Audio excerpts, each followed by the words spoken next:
In the frigid realms of our virtual world, Frost has re-emerged from the icy shadows. This enigmatic character, who possesses the remarkable ability to freeze over enemies with a mere touch, thrives in environments where most would falter. Frost's affinity for the cold is not just a survival trait, but a powerful weapon, making him a formidable adversary. Overlooked for years, he has now ascended to the esteemed ranks of S tier, a testament to his unparalleled prowess and strategic dominance. Witness the rebirth of Frost, a master of the cold, now reclaiming his rightful place among the elite. Frost was a B+, now he's an A+. Frost is absolutely in D. So because of that, we decided to revise Frost. I thought Arcane Ice Storm would be so good with the new Frost.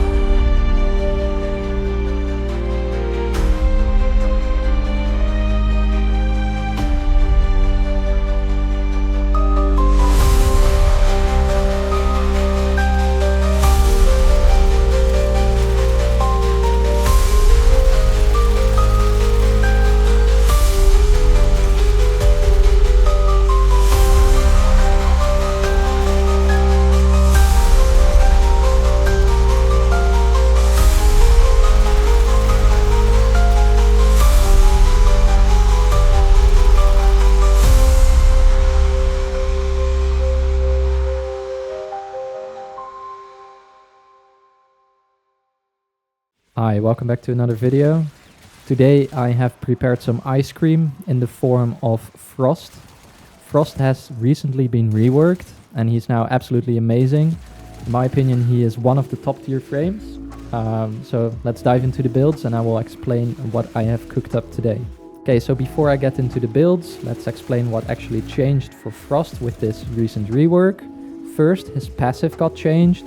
So cold status effects from Frost his abilities have their duration increased by 100%, and Frost gains 50 armor per enemy inflicted with a cold status within 15 meters.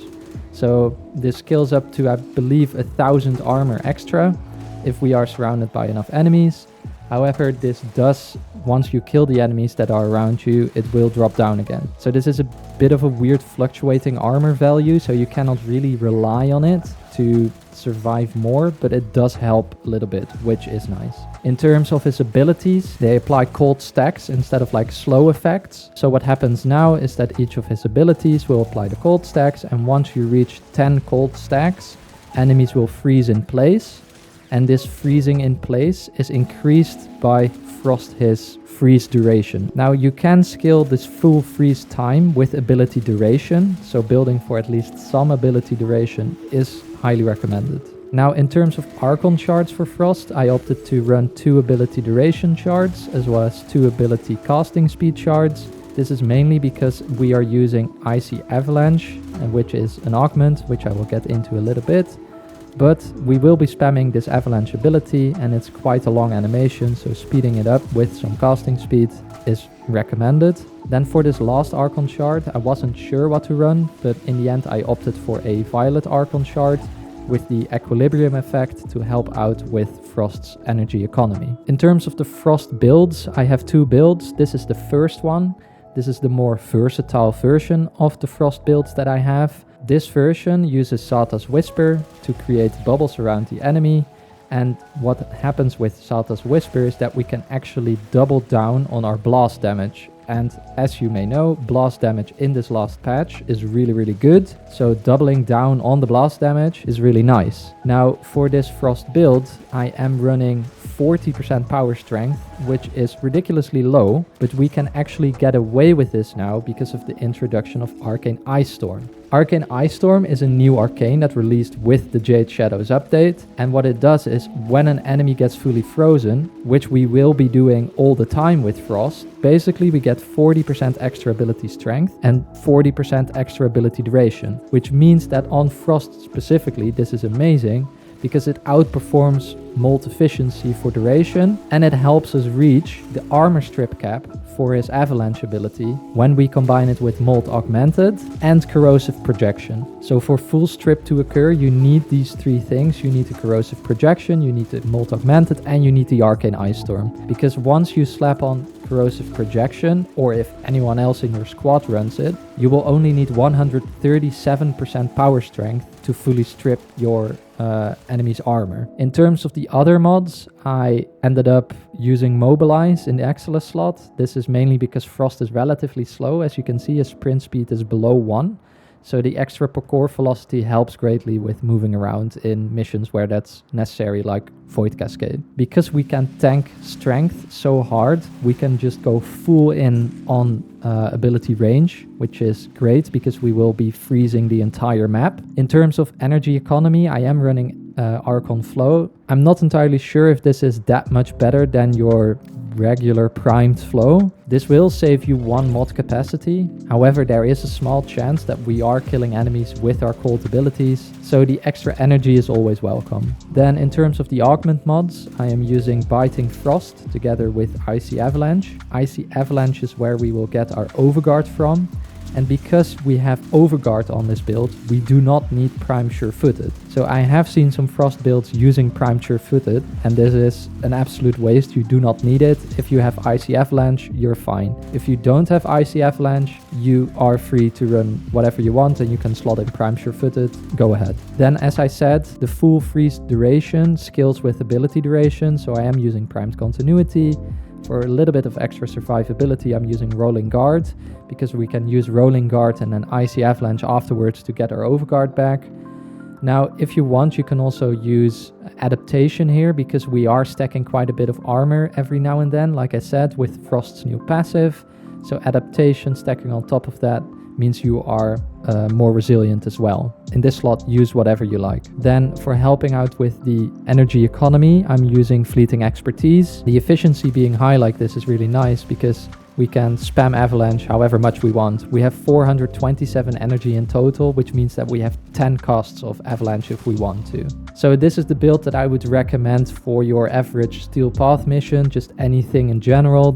You can take this into anything as long as you don't go to like level cap. Now, if you do want to go to level cap, I would recommend this build instead. Here we are going with the somewhat more expensive version of the build. The Nourish combo at the moment is just so good because Viral is by far the best status in the status rework at the moment, because it applies to basically all of the factions as an increase to your damage. Slap on Viral, boom, your damage is there. Now for this build, it's heavily reliant on catalyzing shields, which decreases our maximum shield capacity, but then sets our shield gate at a standard 1.33 second duration. So what we are really trying to do with this build, if we want to shield gate, is hit just over this 130 shield.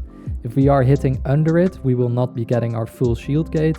If we are hitting wildly over it, we are basically wasting mod space with auger mods where we could have been running better mods. To perfectly hit this breakpoint of 130 shields, I am using a rank 7 blind rage. This makes sure that our snow globe costs 70 energy and we do not tank our efficiency lower than we have to. Then for extra survivability, Rolling Guard. This also helps with resetting our shield gates. I am again running both of the augment mods for increased damage with Biting Frost and Overguard via Icy Avalanche. Extra range with Cunning Drift. Energy Nexus to synergize with Nourish. Nourish increases the energy regen per second that we get from Energy Nexus. So at the moment we are sitting at 2.03 multiplier, which means that we will be getting 6 energy per second. This will scale a little bit higher with Arcane Ice Storm, an extra 40%. To get extra energy on top of this, I'm using Arcane Energize. This helps with dealing with the high cost of Icy Avalanche. So that's it for the Frost builds. Now, you can pair Frost with any good weapon that has decent base critical chance and base critical damage. So any weapon that you like and fits those descriptions, feel free to slap it on this Frost build and it will perform amazingly well. In terms of weapons that I have chosen to go for, I went for the Burston Prime with the following evolutions. And then for the Burston Prime, I am building for Viral. So you can also build your Burston for Blast. What you would do in that case is you would cut out this Malignant Force. Just don't care about the Viral anymore because we will be getting it from Nourish anyway if we are using the Shield Gate build. If not, if you are using the Zata's Whisper build, this will actually benefit you as well, because what we will be doing then is we are slapping on a Bane mod. Now, because of the weird interaction with Zata's Bubble, the Bane mod will apply a bunch of extra times, which will skyrocket the damage as well. For this Burston build, I have a Riven with critical damage and critical chance. If you do not have this, you can consider running something like Hammer Shot, which also ups your status chance, which is nice, and also gives you the crit damage. Or you can slot this out for instance, Galvanized Scope if you want to crit chance instead, because you can still deal headshots to up your critical chance this way on the Burston. Then all of the other stuff is built for crit. I am using Galvanized Aptitude for some more base damage, as well as Serration for the base damage, because we are not using an Arcane with base damage. And I'm using Rifle Elementalist to buff the status damage, because innately your Burston will have heat damage, so you will either have Viral Heat, like the build I've shown before with Malignant Force here, or you will have Blast, and both of them will be increased by Rifle Elementalist. And this also gives you a nice bit of extra punch through, which is always helpful. In terms of arcanes, I'm using Primary Frostbite. Primary Frostbite will trigger from cold status effects that come from any source. And because we are Frost and we are continuously dealing cold procs to everything around us, this will pretty much be at the 40 times stack all the time. For the secondary, I'm using a crit Laetum. These are the Incarnon perks.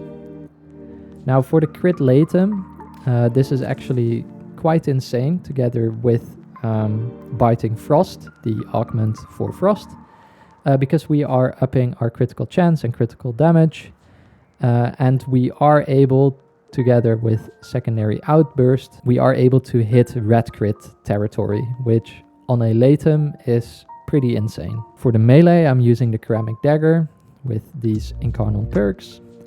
And for the Ceramic Dagger, we are basically using this as a stat stick. We can still use it to instant kill acolytes with one heavy attack. However, the Ceramic Dagger is mostly there for its initial combo. So we are using Corrupt Charge as well as Covert Lethality for the initial combo, and one of the Incarnon perks, which on primary kills gives us additional initial combo, which helps when we switch from our Ceramic Dagger to our Laetum, where we will then get the secondary Outburst buff. So that's it for all of the weapons. In terms of your companion, you can run the Synth Deconstruct mod, which is really nice. Synth Deconstruct will help with your energy economy by the companion being able to drop health orbs for you to pick up and convert into energy. I'm using a worm, but you can use whatever companion you like the most, to be fair. Tenacious Bond is here for increased critical damage, and Reinforced Bond is here for the extra fire rate on our weapons, which also is really nice on the Burston Laetum combo. Then I'm using the Vulcax to reach the 50% critical chance requirement for Tenacious Bond, with all of the Vigilante mods slotted in, so we get our extra chance to enhance our critical hit tier. And that's pretty much it. So in my last proper build video, I used a Nova Antimatter drop build. If you haven't seen that one, check it out. Crazy millions of damage. I can say that the build still works. Just swap out any gas combination that you had on your Rack Dark Dagger for Blast and you are good to go. Now in that video I also said that I would be giving away a Nova set. So let's look at who won that Nova set right now. So the winner of the Nova Prime set is Blake Hayward. I will reply to your comment on this video, and then you can add me in game and I can trade you the Nova Prime set. So in this video I'm planning to give away a Frost Prime set. If you want a chance to win Frost Prime, just leave a comment as well as a like on the video, which helps me pick a winner. And with that, I want to thank you for tuning into this video. Make sure to subscribe as well for more Warframe content, and I hope to see you in the next one. Bye.